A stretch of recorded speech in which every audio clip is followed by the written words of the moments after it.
You're listening to Empress Conversations podcast with your host, Maggie Peary. Conversations with Maggie. Yeah, yeah. Join us next time on the next episode of Empress Conversations with Maggie. To learn more about guests or for more information on working with Maggie, go to www.empressconversationswithmaggie.com/get-started. Hello and welcome to another episode of Unpressed Conversations with Maggie. Today, my wonderful guest is Miss Natasha Chiumya. And Natasha is a serial entrepreneur who has started and failed at many businesses. Fortunately, she has succeeded at 3 core businesses centered around property and real estate. She is the founder and managing partner of Folotiya Chiumya, one of the leading real estate law firms in Zambia, Africa. She is also the founder and director of Diaspora Connect, an online real estate agency that helps Zambians living abroad buy property back home in a safe and reliable way. She is a property developer using her knowledge of the market to build and sell affordable apartments. Beyond real estate, she has experience in corporate finance, project finance, syndicated lending, and insolvency matters for when things go belly up. Natasha holds a law degree from Warwick University in the United Kingdom, and Natasha holds a law degree from Warwick University in the United Kingdom and an MBA from the Graduate School of Business of UCT in South Africa. She is a former Beit fellow and an award-winning lawyer, a recipient of the Chief Justice Award and Stanbic Bank Anakazi Woman of the Year 2020 in the Justice category. Natasha, welcome. Thank you so much, Maggie. Thank you for having me here. I'm so excited. As am I. It's such a pleasure. And so for those our listeners who are listening and watching us, Natasha and I have a special bond because it's been literally over 40 years since we've connected, and this has been such a joy. So Natasha, do tell us how you got started and where your love for buying property began. Well, I actually got started in law, and that's how it all began. Because I trained as a lawyer. We grew up during the time of LA law, and it looked so exciting. And so I decided and glamorous, and who didn't fall in love with Blair Underwood, right? And so I did my law degree. I came home, and I decided I actually didn't want to have anything to do with the law after I passed my bar exams. So I actually spent a long time in other fields and other areas before I went back to the law and started my law firm together with my partner. And when we did that, we quickly built up a legal practice around property and real estate.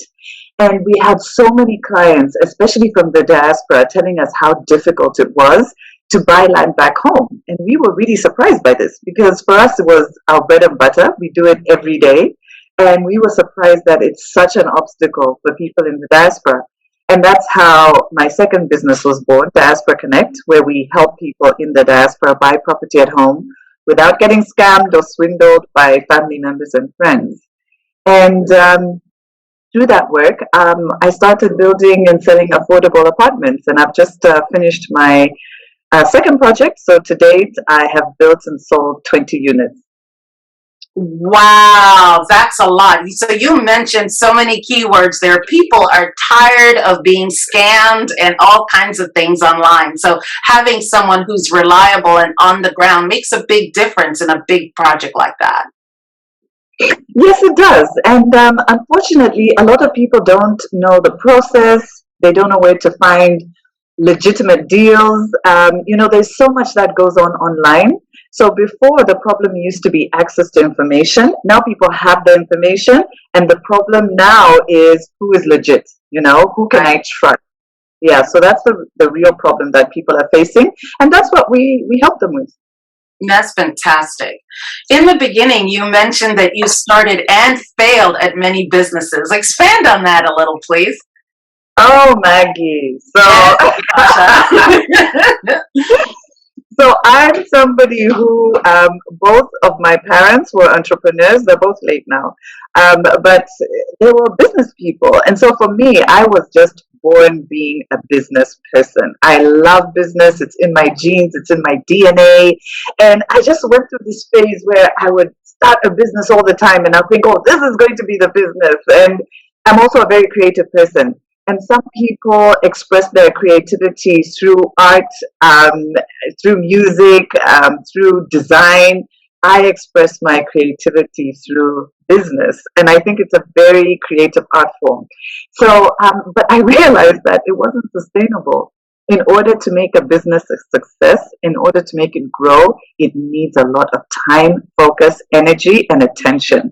And when you spread yourself out too thin, then it's almost a surefire sign that your business is going to fail. And I had to learn that the hard way. Natasha, that makes a really good point, because at some point, either you have to decide and be truly transparent with yourself. Do I just have an expensive hobby, or is this really something that's sustainable, that is actually bringing in revenue? Because otherwise, you're investing your time and your resources in an expensive hobby that's not really bringing in revenue, if that makes sense. It makes a lot of sense, and it's absolutely true, Maggie. And then the other thing is that, here in Zambia, people are used to running multiple businesses. Everybody has a side hustle, and they have more than a side hustle, they have more than one. So people are used to having 2 or 3 things on the go, including their main job. So it's something that, if you're not careful, it's easy to fall into that trap, to think that, oh, I need to have more than one business, or I need to have these 7 or 10 streams of income. But really, if you want to see your income blow up, you need to focus on one main thing. And something that I recall when I was going through EMIS, I'm not sure if you're aware of the EMIS program, but it helps small business owners. It's excellent. And it said that every time you say yes to one thing, you're saying no to something else. So that really made me stop and think that when I say yes to a new business idea, what am I saying no to? That's a wonderful aha moment right there. So that is really something you can apply today. Natasha, how did you find your passion for real estate? How did that all start? Because I understand being an entrepreneur, but what was it? You tried several things and you said, you know what, this is the thing that I'm going to focus on. What was that led you to it? Well, I realized that the thing that had been a constant in all of that trying and failing and making mistakes, the thing that had been a constant was actually our law firm. So our law firm was doing really well. And I said, you know what, I'm going to stop all of these other endeavors, all of these different ventures, and I'm going to focus on the law firm. And in doing that, we had built up such a good property practice that it's what led me to get into other areas of real estate. So now, even though I do have 3 sort of main businesses, they're all in the area of real estate, and that makes it much easier to handle. So it's still a lot of work, but it's centered around one industry. So I think that the short answer, Maggie, is one thing led to another, led to another, led to another. And I'll tell you what's funny is that my parents were contractors. So they owned a contracting company. They used to build houses. And I never, ever saw myself going into that. So when I was doing this last project and I was on site, I was wondering why it felt so good. I was like, wow, I'm enjoying being here. When I realized it's because it reminded me of my childhood and my parents. Oh, that hits right here.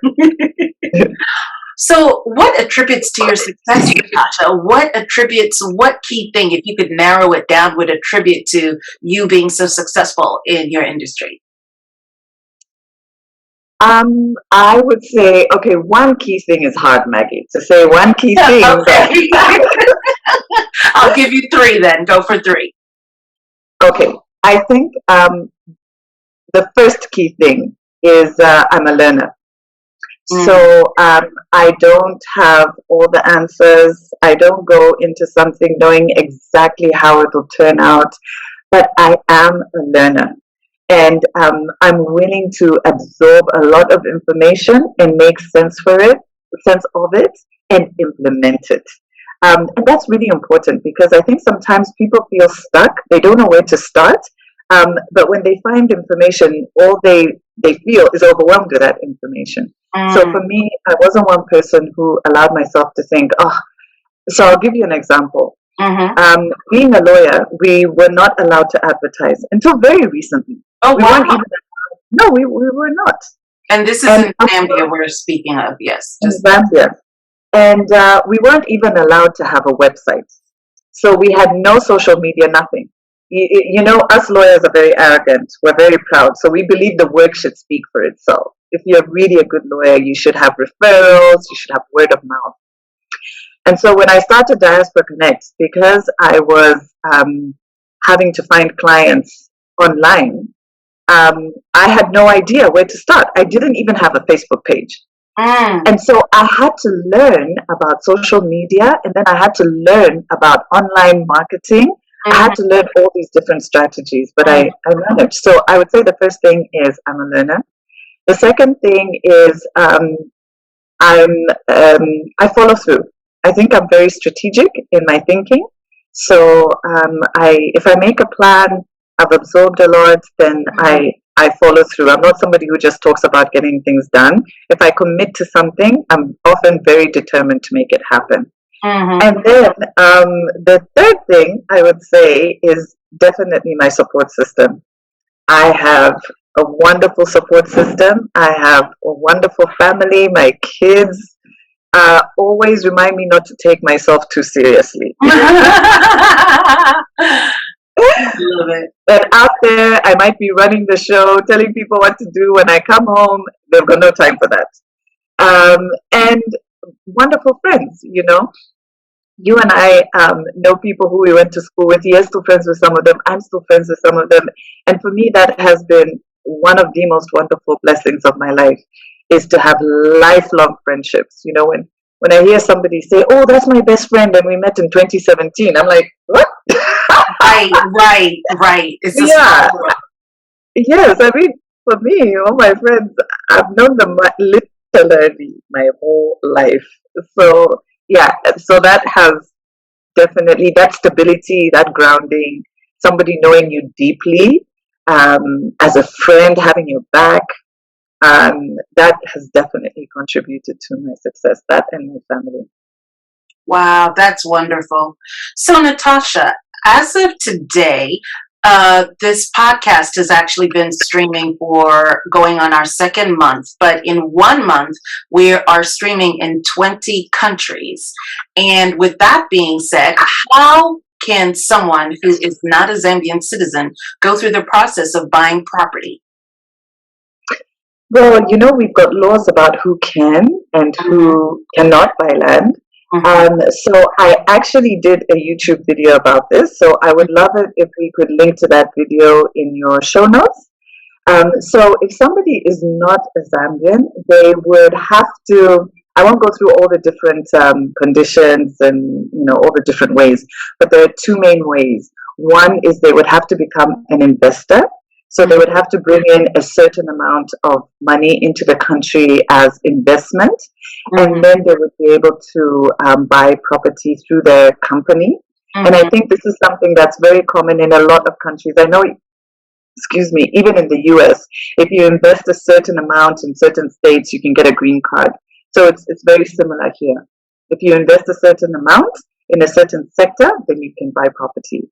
The second vehicle is through a company. If you are willing to be a minority shareholder and bring on board Zambian partners, then you can own a company through you can own property through a company. That's fantastic.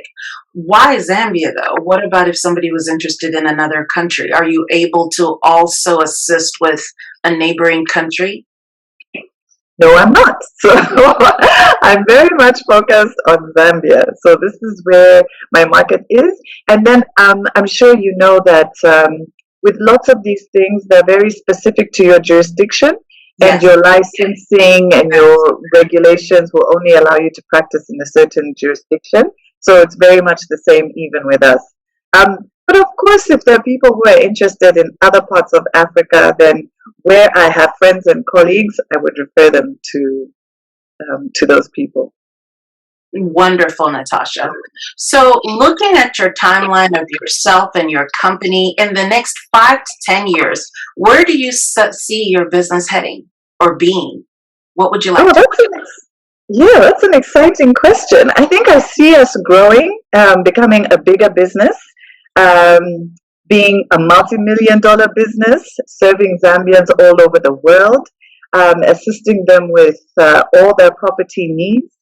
So not just buying property, but assisting them to actually build their properties, having them fully tenanted, renting them out, managing those properties for them. So yeah, that's where I see ourselves going in the next 5 to 10 years. That's just fantastic. Providing a full in-house service. That is awesome. Natasha, there's this wonderful saying that goes, your network is equal to your net worth. And as you've mentioned, with all the different friends that we have, a lot of that connection is in the diaspora. And besides having to reach out to different communities, for instance, here in the US, in all the different states, what other avenues do you use to actually speak to the diaspora? Because they could be a lot of Zambians in the U.S. who have never heard of you or the services that you have. So that's a great question, Maggie. I have a YouTube channel. It's called Buying Property in Zambia. And we regularly put out videos where I like to give advice and information on the real estate market here at home, because I know that it's really hard to find actual information. So you can go online if you're looking for a property to buy, and you'll see hundreds, if not thousands of listings. But you still need some guidance, like what's happening in the market? How do I buy property? What do I do? Where do I start? And that's the type of information that's difficult to find. Where do I even invest? And so the whole purpose of my YouTube channel is to try and give out that information and reach as many people as possible. But I think you're absolutely right. There's still so many Zambians, of course, millions of Zambians who haven't heard about what we're doing. And that's the main challenge for us, for me and my team, to say, how do we get the word out? How do we reach even more people in the diaspora? Who do we need to partner with? What strategies do we need to employ so that we can become even more known and recognized and trusted, to become a trusted partner for people who live abroad and want to invest back home? You know, in 2022, and I'm looking at this in such a creative manner, but in a way, you are truly marketing Zambia, because your reach and expanse, it's not the good old days of the 80s where you actually had to be somewhere with the little pamphlet and all of this. But think about your reach and what you're doing, because the whole focus is to bring money back to Zambia and spread the word about Zambia. And you haven't even gone on to mention any of the fabulous tourism things that are involved. I'm trying to focus here with my questions because there's so many things going on in my head. But I just want to really, first of all, kudos to you in your efforts and in your business for being strategic and thinking outside of the box, for actually placing yourself in a niche that is needed, because it's difficult to be in two places at once to manage such a huge project. And the other thing I have to highlight is the fact that you actually do have receipts. There quite a few people who have gone through this process with you, and their testimonies, their information, their process is all highlighted. So people have actually, you have great reviews. People have actually gone through this, been successful, and you're doing very, very well. So for that, Natasha, I have to give you your flowers, because that is absolutely kudos to you. So proud of you as another woman who is doing things that it's truly wonderful to see. Thank you. Thank you so much, Maggie. Absolutely. Now give me your inputs. My input?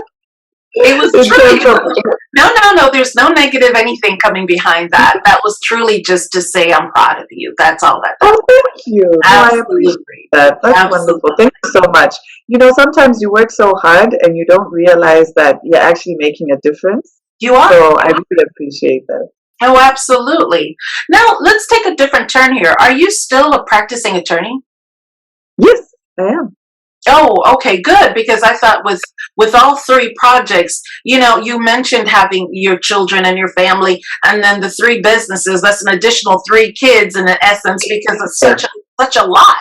And with everything on your plate, just like you mentioned earlier, if you're saying yes to something, you have to say no to something else. Do you think that women can really have it all? I think in Africa they can. Do expand on that. Do expand. Why in Africa women can have it all? Because I think that it's help here. Household help is much more affordable. So you can have one person helping you in the home. You can have two people helping you in the home. As a professional woman, and that is a big necessity. Mm-hmm. Yeah. So, and also, Maggie, African women work. That's just the way we are. That's the way our environment is. Now, it doesn't mean that we all make it to the top. We do have our own cultural and societal limitations. But even if you look at World Bank reports, they will tell you that the highest rates of entrepreneurship are in Africa. Wow. So, yes, and African women in particular. So, I think that we can have it all, but there are certain things that will prevent us from reaching for it all. And those are definitely the fact that we are all products of our environment. And so, yeah, we don't go nearly as far as we can. Unfortunately. And then also, I think that what also helps is, apart from the household support, is that saying it takes a village to raise a child. That's an African saying. Absolutely. Yeah. And so we are fortunate that it wasn't Hillary Clinton who came up with that saying. It's an African proverb. And and it's true. We rely on our mothers, our aunties, our sisters, our cousins, to help us, keep going. And also, I'm a very big believer in teamwork. I'm a very team-oriented person, and that's how I've managed to have these three things on the go. I love to build teams. I like to nurture teams, and I work through teams because I definitely would not be able to do it on my own. Absolutely. It's a humongous project. Natasha, with everything that you've mentioned here, what encouraging words would you have for women out there who are listening? I would tell them that there's so many things I would want to say.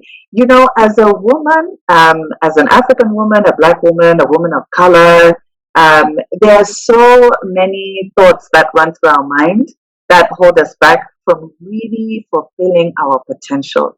Each one of us was born with a very, very powerful purpose. And what happens is that as we go through life, that sense of purpose that we have gets dissolved, it gets diluted, we get distracted, and so we can find ourselves being frustrated, and sometimes we don't even know why we're frustrated. So we have a lot of mind trash that we have to deal with. So in terms of encouragement, my encouragement is always for women to keep striving, and it's not easy. It's not. I know it's not just a case of saying just do it and then people will do it. You can do it. No. It's much more than that. It goes a lot deeper. So I always encourage people to be mindful, have a lot of alone time, have a lot of reflection, have a very strong spiritual connection with whatever higher purpose or higher God you believe in, because from that's when we begin to feel those initial kernels of excitement that point to our purpose on this earth. I absolutely love that, Natasha. I really, really do. I love that. With everything you just described that so perfectly, and it feels so zen in my heart to receive that. That is wonderful. Natasha, with at some point in your career or in your life, as you mentioned, you had some failures and you've had some successes. What would be the one thing that truly said, you know what, I have to really sit down here and do it? And what am I doing to where you had to really pivot the course that you are on in your business life? Like, this is not working. This was a challenge. What lessons did you learn from that? And what was that situation that forced you to kind of do a 360? Okay, so that was actually quite recent in 2020. Mm. So I had what I would probably say is the closest thing to burnout. Mm. So yeah, I was at home. I was talking to my son one evening, and I just fainted. I blacked out, and that had Oh no! never happened before. Yes, that had never happened to me before, and it really shook me, and it scared my kids. It scared me, and I realized that I had to make some drastic changes. I had been working too hard. I wasn't allowing myself to rest. I wasn't allowing my mind to switch off. I was constantly overstimulated. Um, and I just had to reorganize my life. And I thank God for COVID actually, because of that. It forced me to really slow down and to take a back seat. I started doing a lot of self development work. I mean, I've always done a lot of self development work, but this time I had to take it to a deeper level. And it really helped me to reassess my priorities. Mm. And so now, one of the things about COVID is that it's changed the way we work and live. And so I'm so much better at taking breaks. I'm so much better at having white space where I'm not doing anything. I'm not thinking about anything. My mind is not being stimulated by something, because I was talking to one of my coaches, said we're in a war, and the war is not Russia Ukraine. It's a war on our attention. And Oh, so absolutely. yes. And so we have to be really intentional about what we are letting in to our energy field, so to speak. Because if you're not aware of it, you will just find yourself being gradually broken down because so much is grabbing your attention. And it takes a lot of mindfulness and positive intention to keep yourself focused, balanced, and in harmony. And that right there, Natasha, is the thing that makes so many corporations gazillionaires. Because think about how many times the first thing people do when they wake up and open their eyes is to reach for that phone and check their email and check their social media and check this without even waking up and brushing their teeth and just starting as a human being. You're vying for that media attention. You're vying for what's on the news. Everything is going out, out, out and trying to get your attention. But I can definitely receive that. And I'm glad you're back to your good health. That's definitely important. And I'm glad that you're healthy. But in that flip side, being a business person, advertisers pay so much money to find out what your hobbies are, what you're looking at, because they want to put themselves in front of you, right? Because on the flip side, as a business person, the more eyes that have, what is the saying? It takes 6 to 8 times before someone actually purchases something online. They have to see it constantly over and over again. And they're vying for that space. Think about how many shows are on TV, on the radio, on podcasts. Everyone's vying for your attention to get in front of you. So it's definitely a war. It's definitely a war. I can definitely understand. Yes.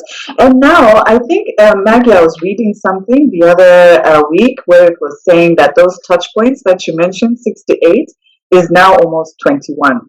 21 Wow. Yes, 21 to 30 touch points before somebody will buy. So that war has become more aggressive. It's become more aggressive. And so we have to be even more mindful. Wow, that is really something. That's wild. Natasha, With Diaspora Connect, before we even and buying property in Zambia, and of course your law firm, what would you like to say to our audience, or any special message, how people can reach you? Is there anything you'd like to share about all of your three businesses? Okay, thank you. Thank you for giving me that opportunity, Maggie. Absolutely. So you can reach me on Natasha Chiumya. I'm mostly on LinkedIn. I hang out a lot on LinkedIn and on Instagram. My Instagram game isn't so good, but LinkedIn I'm on point. And, for Diaspora Connect, you can find us on buying property in Zambia, all across the social media pages. And for the law firm, you can also find us on LinkedIn at Folotiya Chiumya. That is wonderful. And any personal closing remarks from you? Well, I just want to say, for those people who are listening who are in the diaspora and they want to buy property back home, whether they want to buy in Zambia, whether they're a diaspora from other country, please use a professional. I know that people want to use their family and friends, but I actually think it's unfair to put someone you love, a family member, in that awkward position of doing a financial transaction on your behalf. It's a lot of pressure that you're putting on that person because you don't know what problems and pressures they're facing at home, which they can't tell you about. And so the quickest and easiest way for them to deal with it is to just use your money for their personal issues. So wherever you are, please do use a professional. And then the second thing I just want to say, Maggie, is thank you so much for reaching out.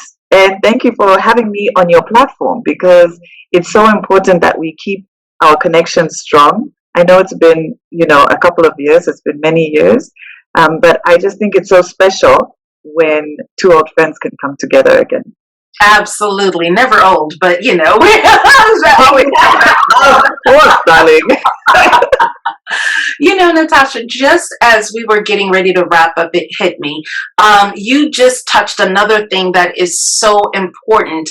Putting business with family and friends, that is a lot of pressure, because sometimes family is just that, and their strengths, their weaknesses, but this is business, and there has to be a fine line. Sometimes life happens, and if you send X amount of dollars to a family member to put up money down for a property, and their rent is due, or utilities, or there's an emergency, and that money is sitting there, and you have to weigh one over the other. Not to say you wouldn't help your family anyway, but the intention for that money was a business venture and it's used for something else. It's difficult to put a fine line between those two. But when you hire someone and they're contracted to do something this is what you do every single day for your bread and butter, and that is your 100% focus. I know that Maggie's money is with Natasha, and X amount of dollars is safe. She's not going to walk around with Louis Vuitton shoes and all kinds of designer stuff.